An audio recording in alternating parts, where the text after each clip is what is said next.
हर हर महादेव।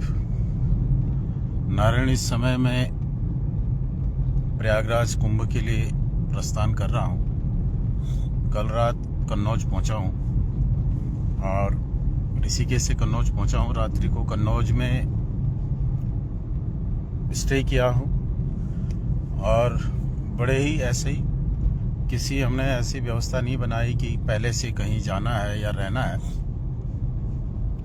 तो अचानक ही एक संकट मोचन हनुमान मंदिर मिला और वहाँ पे रुक करके भावना बनी कि चलो इस मंदिर में ही रुकने की व्यवस्था करते हैं। लेकिन जब मंदिर में गए तो पता लगा कि यहाँ पे रुकने की व्यवस्था नहीं है। सीधी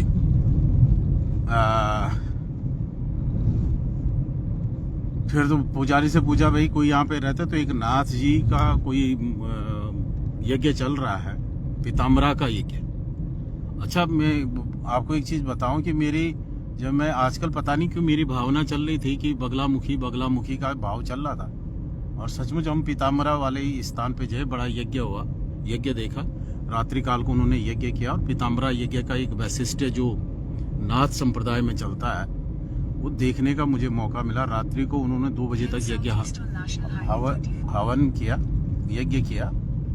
इस समय मैं जीटी रोड हूँ, मैं कानपुर की तरफ जा रहा हूँ और देखिए सुबह का समय है। बड़ा सुंदर वातावरण आप देख रहे होंगे, आसमान साफ है और प्रयागराज की ये यात्रा बड़ी ही सुखद, कहूँगा मैं, काफ़ी आकर्षक रही है। और कुछ एक बातें कल जो आई है मैं आप लोगों के साथ जुड़ नहीं पाया, कुछ कहना चाह रहा था। प्रयागराज में जो स्थितियां हैं वो बड़ी शानदार हैं। जो लोग अभी प्रयागराज के लिए आ रहे हैं तो 25-26 तारीख तक अगर प्रयागराज में वो लोग इंटर कर जाते हैं तो उनकी गाड़ियां प्रयाग क्षेत्र में, कुंभ क्षेत्र तक जा सकती हैं। लेकिन जो लोग 26 के बाद आएंगे तो उनको लगभग 20 किलोमीटर पहले रुकना पड़ेगा और तब विशेष पास पे ही वो प्रयाग क्षेत्र में जा पाएंगे। ये हमें ऐसी सूचना प्राप्त हुई है। यहाँ पे एक प्रतिमा मैं देख रहा हूँ, मैं इसको आपको दिखाता हूँ।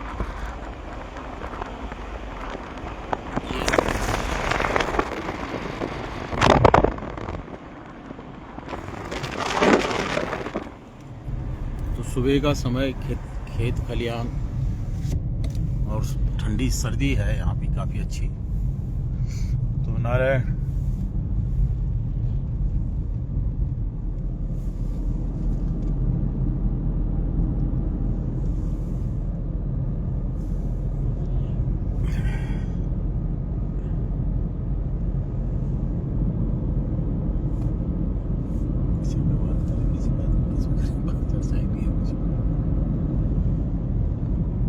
नारायण जो तीर्थ यात्रा है, प्रयाग स्नान का है, भारतवर्ष में या सनातन धर्म में एक बड़ी विशिष्ट बात है।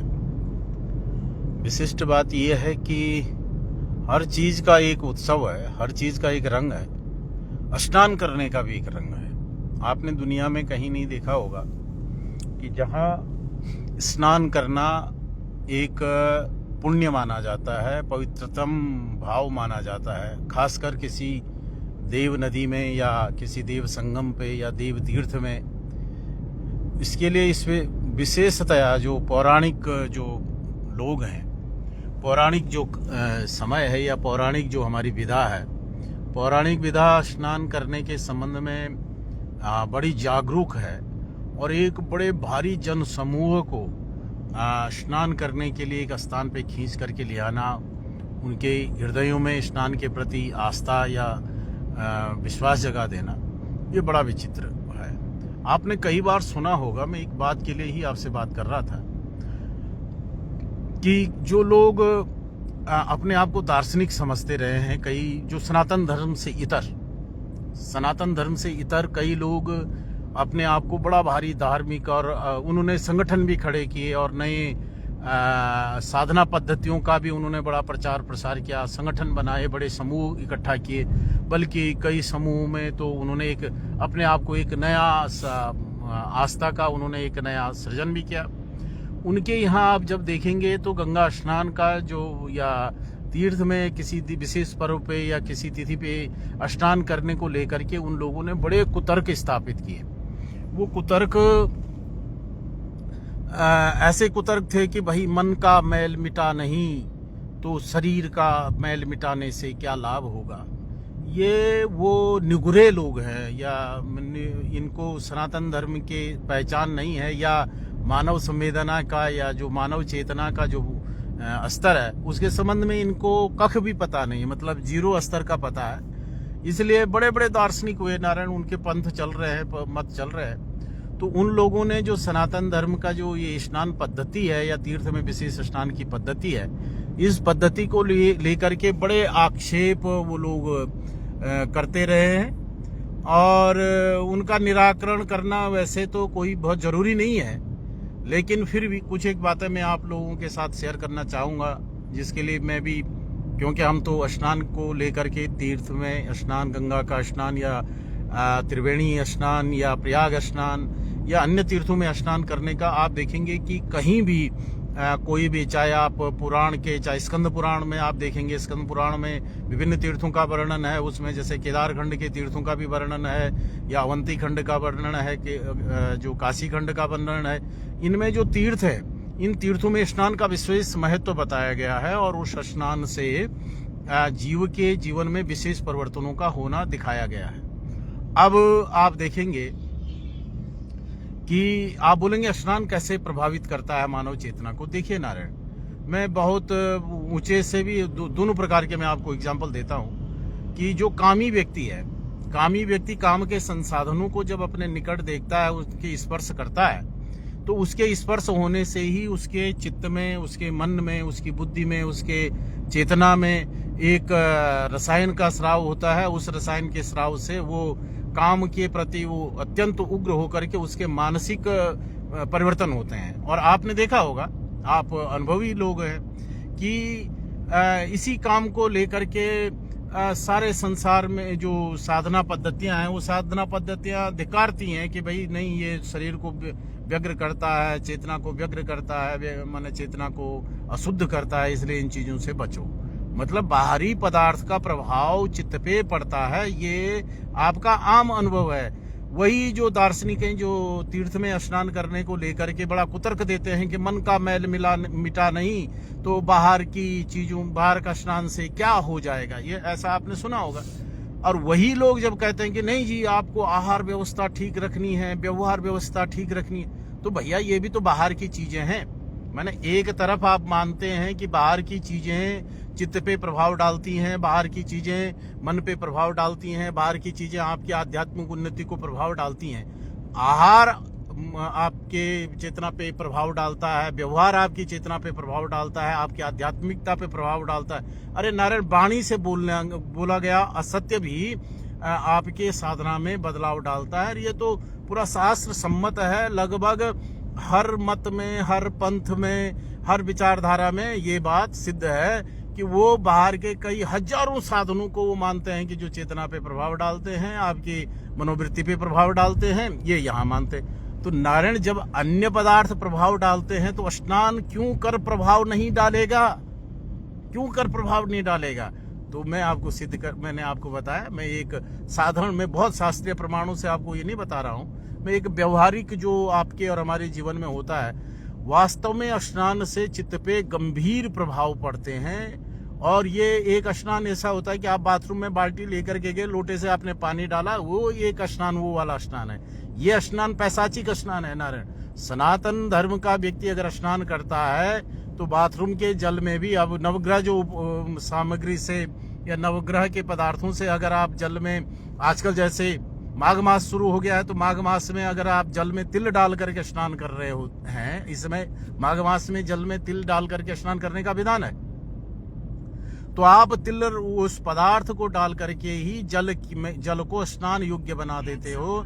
और उससे आपके जीवन में वो प्रभाव आते हैं कि जो आपकी चेतना अंतर हृदय में सूक्ष्म परिवर्तनों को करते हैं। ये मैं आपको पहले ही सिद्ध कर चुका हूं कि सभी संप्रदाय, सभी मत और सभी प्रकार के जो विमत हैं, कुमत है या अभिमत हैं, जिन लोगों ने इन पे संप्रदाय खड़े करे, जो स्नान के तीर्थों में स्नान के विरोधी रहे हैं या तीर्थ स्नान को लेकर के कुतर्क करते हैं, उनके यहाँ भी अनेक बाहरी पदार्थों से जीव के स्वभाव में परिवर्तन, यहाँ तक कि देश में परिवर्तन, गुरु की सन्निधि में परिवर्तन, शास्त्र की सन्निधि में परिवर्तन, वो लोग भी सिद्ध मानते हैं और उसको मानते हैं। लेकिन वो गंगा में स्नान करने को सिद्ध नहीं मानते। क्यों नहीं मानते? इसलिए नहीं मानते क्योंकि यहाँ अगर आप गंगा स्नान को, तीर्थ स्नान को वो लोग अगर प्रूफ मान ले, सत्य मान ले, तो उनकी जो खैरात बंट रही थी वो खैरात उनकी बंटनी बंद हो जाएगी, उनका अपना सिद्धांत समाप्त हो जाएगा।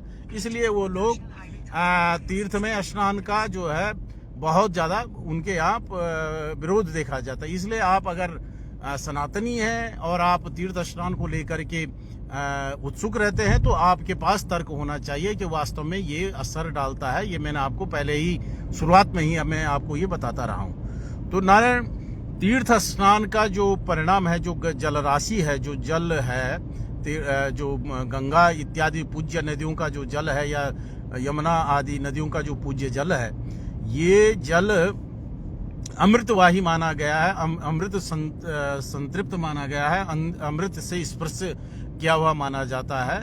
आप एक भौतिक स्थिति, आणविक स्थिति को छोड़ दीजिए कि भौतिक स्थिति में ये जल शुद्ध है या नहीं है, ये मायने नहीं रखता। वास्तव में मायने रखता है भाव, कि भाव से आप अगर किसी भी पदार्थ को ग्रहण करते हैं तो वही भावना आपको जिला देती है और वही भावना आपको सुला भी देती है।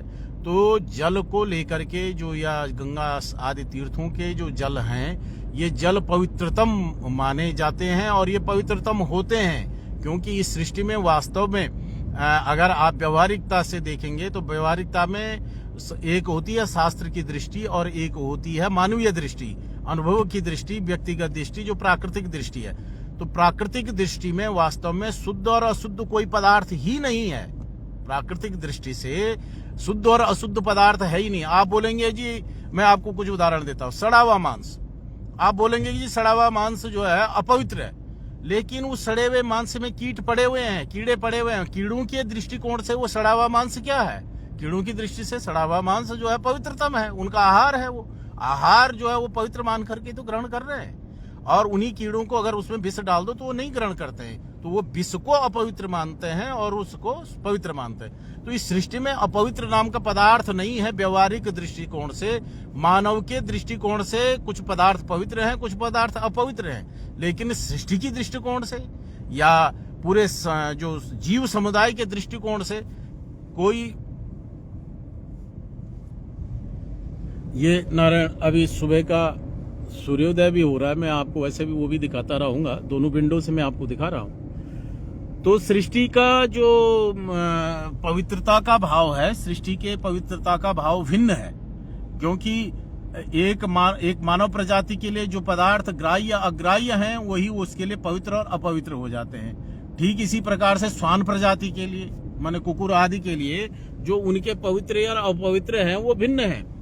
लेकिन जीवों में मैंने आपको सिद्ध किया कर, मैं समझाने की कोशिश किया है कि जिन पदार्थों को हम अपवित्र मानते हैं वही पदार्थ किसी अन्य जीव समुदाय के लिए अत्यंत पवित्र है, और वही जो है किसी अन्य जीव समुदाय के लिए फिर अपवित्र हो जाते हैं। तो पवित्र अपवित्र की कोई परिभाषा नहीं है नारायण, प्राकृतिक रूप से। ये बात आपको मैं बताना चाह रहा हूं। तो पवित्र और अपवित्रता का निर्धारण कैसे होगा?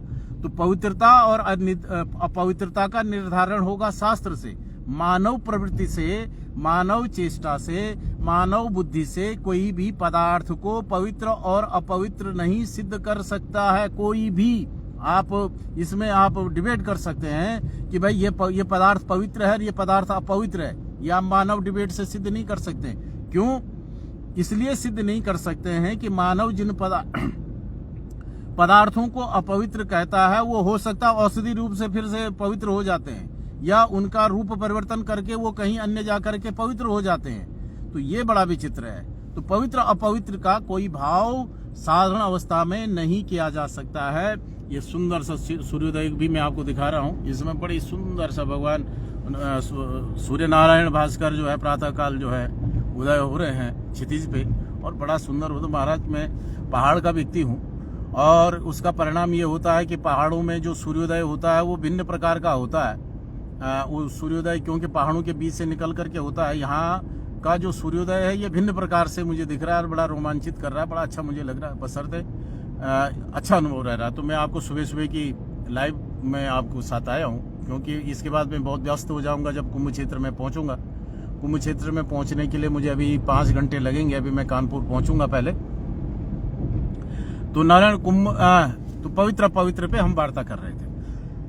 तो जो लोग, मैंने कहा कि आप कहेंगे कि नारायण ये जल बड़ा पवित्र है, आप स्नान करने गए बाथरूम में कि जल बड़ा पवित्र है, आपको दृष्टिकोण में वो होगा कि जल बड़ा पवित्र जल है। लेकिन नारायण ये पवित्रता आपके अपने स्तर से पवित्र है, आपके अपने सामान्य दृष्टिकोण से पवित्र है।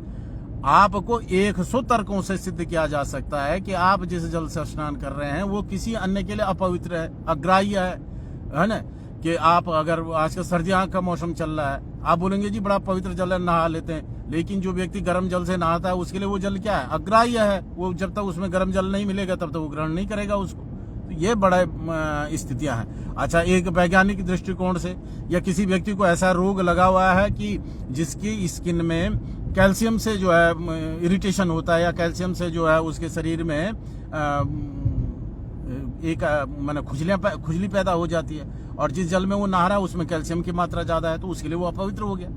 तो नारायण व्यवहारिक दृष्टिकोण से आप ये सिद्ध नहीं कर सकते। इसके सिद्ध करने के लिए शास्त्र ही सम्मत है, और शास्त्र के द्वारा जिस पदार्थ को कह दिया जाए कि ये पवित्र है तो समझ लो नारायण वो पवित्र है। शास्त्र के दृष्टिकोण से कह दिया जाए कि ये अपवित्र है तो नारायण समझ लो वो अपवित्र है। मानव की अपने दृष्टिकोण से कोई वस्तु पवित्र और अपवित्र नहीं हो सकती है, क्योंकि जीव समुदाय में जो पदार्थ एक जीव के लिए पवित्र है वो अन्य जीव के लिए अपवित्र हो जाता है, या जो अन्य जीवों के लिए अपवित्र है वो एक अन्य जीव के लिए पवित्र हो जाता है।